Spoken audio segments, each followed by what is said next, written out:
as we hear these post-Easter stories and Gospels about the disciples and the apostles not recognizing Jesus, we probably wonder, what's the problem with these guys anyway?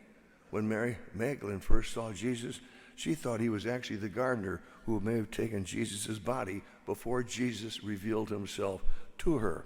And then on these two disciples on the way to Emmaus, they were with Jesus probably 3 to 4 hours before Jesus let them recognize him. There's a half a dozen stories in the New Testament of the apostles not recognizing Jesus the first time when he first appears to them after the resurrection. And they ate with Jesus, they drank with Jesus, they lived with him, listened to him for 3 years. I mean, why couldn't they recognize the risen Lord?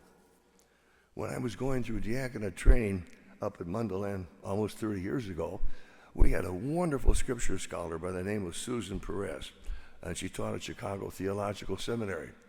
And one evening she asked us the question, describe the physical Jesus as you think he looked 2,000 years ago. Interesting question. And she had a chalk in front of the blackboard, and I guess people have to be, today's youth may not know what a blackboard is, but all kidding aside, she had a chalk in front of the blackboard, and the first comment that came out said, well, he's probably about 5'11", and she wrote that down on the blackboard. And another said, well, he's obviously Jewish and male, and she wrote that down on the blackboard.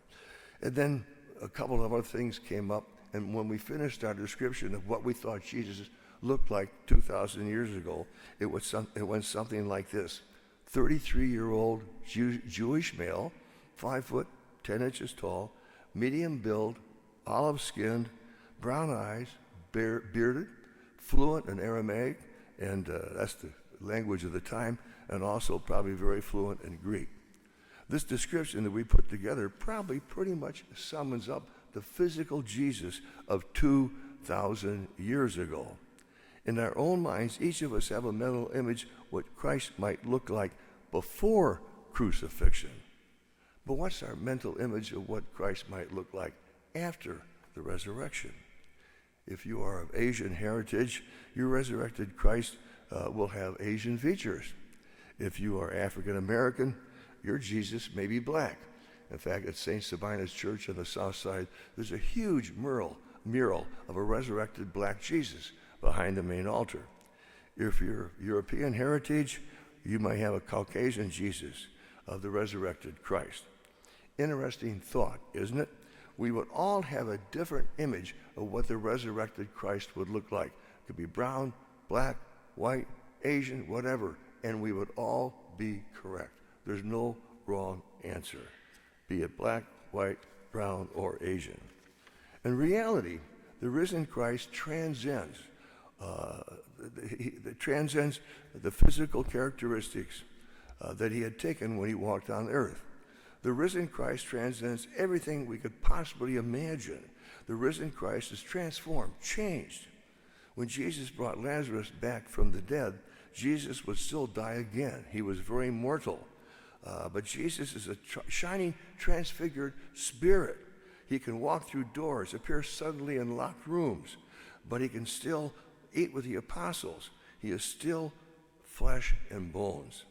Jesus lives truly risen in a total new reality of existence. However, after the resurrection, Jesus only appeared to those who believed in him. He didn't appear to any non-believers, be it Mary Magdalene, the two apostles of the roads to Emmaus, or the apostles in the locked room. Jesus only appeared after the resurrection to those who believed in him before he was crucified. On a humorous side, I was imagining the commotion Jesus might have caused if he wanted to prove something to the non-believers.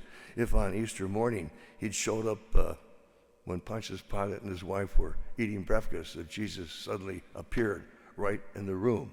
I'm sure his wife would have gone apoplectic and said, "Pontius, I told you never to have anything to do with this man." Or if on Monday morning, possibly at the weekly meeting of the Sanhedrin with the scribes and Pharisees, if Jesus had suddenly appeared in the meeting and says something like, Caiaphas, come on over here. I'd like to discuss something about last Thursday and Friday. I'm sure that would have been a scene. But no, those are the kind of miracles that Jesus did not make. He only appeared to those who believed in him. And in essence, we first have to believe in him before we can see him. We first have to believe in him before we can see him. And by believing in Jesus down here on the earth, we hope someday to see him in heaven. We have to believe in him before we can see him. We are all, in reality, we are all on the road to Emmaus. But often, and Jesus Christ, we are often on the road to Emmaus, and Jesus Christ comes into our lives every day. But often we do not recognize him as we pass him on the street or in the supermarket or wherever. Jesus comes to us all sizes and shapes, colors and cultures. And the whole thrust of this homily is this: the risen Christ is among us, and we may be too blind to see and recognize him in our heart. How will you and I today recognize Jesus? If you're downtown Chicago, and hopefully we can get down there again post-COVID, but if you're downtown Chicago in the Loop and a black African-American comes up to you selling streetwise the homeless, paper for the homeless, do you see the risen Lord in that man? Do you see the risen Lord in the Salvation Army bell ringer over in front of Jewel at Christmas time? Do you see the risen Lord in the son or daughter or acquaintance who is gay or homosexual? Do you, if you're in school, be it grade school, high school, or college, do you see the risen Lord in a fellow student who is not too popular or not too cool and obviously not part of the in crowd, huh? Do you see the risen Lord in a developmentally developed child or adult or disabled? We could all see the risen Lord in a Mother Teresa or the martyred Bishop Oscar Romero, huh?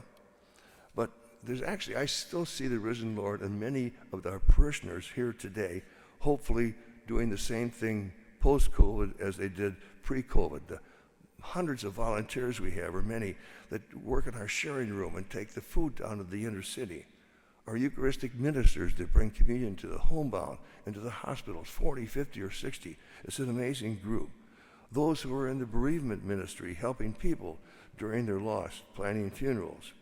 I see the risen Lord in parents who are raising a child with special needs and doing it very lovingly. I especially see the risen Lord in those spouses who are caring for a sick spouse in a retirement community or in a memory care center. And unfortunately, the spouse who is sick has no idea who the person is who's visiting them because they have Alzheimer's. I truly see Jesus in that person. So I guess today the challenge to us is when we leave here with the people we encounter today, will they see the risen Lord in us? Will they see the risen Lord in us at Heinen's or Trader Joe's or Jasper's restaurant, huh? Today. That's our main challenge to us today. Will they see the risen Lord in us? St. Teresa of Avila has a great line, closing line, that I just love, and she says, Christ has no body on earth now but yours. No hands on the earth now but yours. No feet on the earth but yours. And when we leave today, we'll have all received Christ in communion. In reality, will the people see Christ in us when we leave? That's our challenge. Thank you for joining us for the celebration of the Mass today. It's a blessing that you are with us. Every broadcast of this liturgy goes out to hundreds of people and hundreds of people all over the world. It's been an enormous blessing.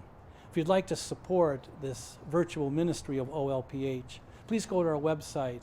You can support this ministry by going to Give Central so that we can continue to broadcast the liturgy each and every week.